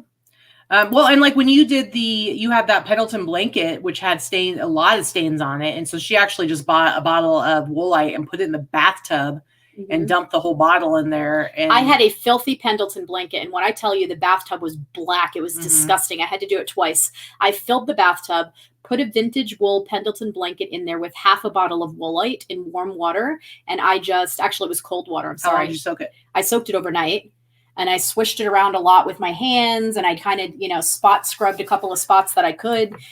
It was really filthy. Yeah. And then we took it out to the backyard. I took a couple of chairs. I laid it across the back of the chairs, and I used the hose and just sprayed it to get all of the soap and the Woolite out of it. And I mean, there was still like some light staining, but I think that blanket was pretty bad as far as the stains go. I think normally that was stained and filthy. It was dirty. Yeah. It was really dirty. But I had paid $35 for it, and when we were up in Washington, and I still think I can get a couple $100 for it. It hasn't sold yet, but I can get at least $200 for it. I'm for sure it's going to sell in fourth quarter. So Nature Girl, the items aren't dirty; they just stink. I mean, with something like that, if you have, I don't know where you're at, but if you're somewhere where there's sunshine and stuff, I mean, even just spraying it. Well, some people say vinegar, but I don't know what that would do. I wouldn't do that for suede. But even just like putting it out in the sun. I don't know. Can you spray anything on suede? Yeah, what I would do is I would spray it with what's Barb Walden just said it. It's zero odor. And there's something called like ozone or ozodone or something like that. It's an aerosol spray can. I would turn that thing. I would spray the hell out of it and stick it outside in the sun. If you can stick it outside in the sun, or if you don't have that, stick it out in your garage or something like that. That is something that will help get some odor out for sure. Yeah, absolutely. And look, we have Derek Yamamoto, big fish in his house. That's ridiculous. Just Derek is our Walt's not in favorite here. neighbor, who is no longer our neighbor. I do believe they're moving this Well, they haven't weekend. moved quite yet. Oh, she Well, said the first. considering, listen, they live like literally around the block from us, and the last time we hung out was a million years ago. It was like 3 months ago. So this one over here is like all sad because they're moving. Really, sad. they're moving like literally like maybe not even 2 miles away. So really, really close to where we are now. And I told her, like, you realize I'm really we could see sad. them. We could see them more often now if we wanted to. I know. They need to get over. Derek, you need to come over and hang out. We haven't played cards in a long time. Yeah, seriously. Anyway, all right. So we totally were like, this is going to be a shorter show today. We're not going to have as much stuff to cover. And here we are, an hour, 45 minutes in. We had 220 people watching at one point. What? I forgot to even look. And now we're down to 175. So we Yeah, lost they're a sick of few, us. which is fine. But no thumbs up. We got hardly any, with 52 thumbs up, for crying out Yeah. loud. What is wrong with you They're people? sick of your crap. There, we're too long. No, talked I too said long. they're sick of your crap. No, we. That's true. They're here for me and my faces. That's Nate. Anyway, we got to get out of here, guys. We've been rambling way too long. We've got to get our last minute stuff done, taking off tomorrow at 7 a.m. Mm-hmm. So much stuff to do. And try to get some stuff listed. Yeah, I need to get some listing done. I'm only going to focus on listing until we got to go to dinner at 6:30. And then afterwards, we're just going to be cramming everything else in. But if I just focus on listing, hopefully I can get some work done because hopefully we're going to be able to do a little bit of listing every day this week because we're going to have, a hotel room. We're going to have our computers with us. We'll have a little bit of downtime. So, I mean, it could just be wishful thinking, but we're usually able to get some stuff done when we do burn camp. Burn camp when we do burn camp, the nothing gets conference, done. no. Conference stuff gets done because we don't have to be downstairs until like 7:30 in the morning, and we're early risers, especially at hotels. So yeah. All right, guys, thank you so much for coming and hanging out with us. Again, we will not be doing the Sunday live haul next Sunday because we will be in California. We're going to be visiting Nikki at the time that we will be doing the whole show usually. It is possible that we will have a show on Wednesday. We don't know yet. We may not know till the last minute. So don't hold your breath for it. If it happens, it happens. So we may see you sometime this week, but please make sure that you're following us on Instagram because we will be keeping everybody updated and have some fun pictures, videos, hopefully throughout the week. Anyway, thank you guys so much. We appreciate it. See you when we get back. Enjoy the rest of your weekend. Bye. Bye.